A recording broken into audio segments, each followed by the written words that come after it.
The old wooden cabin sat quietly at the edge of the forest, its logs weathered by time but still strong. My grandfather built it with his own hands after returning from a war. For me, it wasn't just a building, it was our family's story carved into timber and stone. But for the HOA, it was nothing more than an eyesore.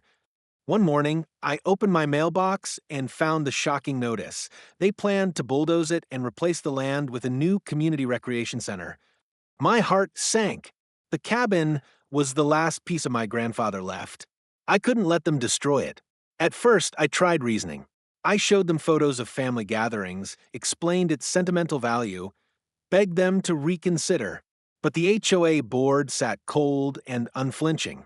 Rules are rules, the president sneered. This structure does not meet modern standards. That night, I sat on the porch of the cabin, the smell of pine in the air, and made a decision. If they wanted a fight, I would give them one. I began researching preservation laws. To my surprise, the cabin qualified for historical status. Built in the 1940s, it still had its original craftsmanship from hand-carved beams to stone fireplaces. If I could prove its significance, the HOA wouldn't be able to touch it.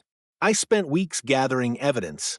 I interviewed elderly neighbors who remembered helping my grandfather cut logs.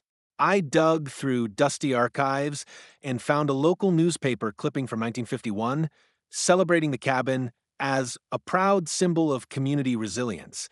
Piece by piece, I built my case. Finally, I submitted an application to the state's Historical Society. Inspectors came, examining every corner, taking notes while the HOA glared helplessly. Weeks later, the letter arrived. The cabin had been granted official historic landmark status. Bulldozing it was now illegal. At the next HOA meeting, I walked in with the plaque in hand. "This isn't just my family's cabin anymore," I said firmly. "It belongs to history." The room fell silent as I mounted the plaque on the wall. They had tried to erase my legacy. Instead, I made it permanent. And every time I sit on that porch at sunset, I know my grandfather is smiling.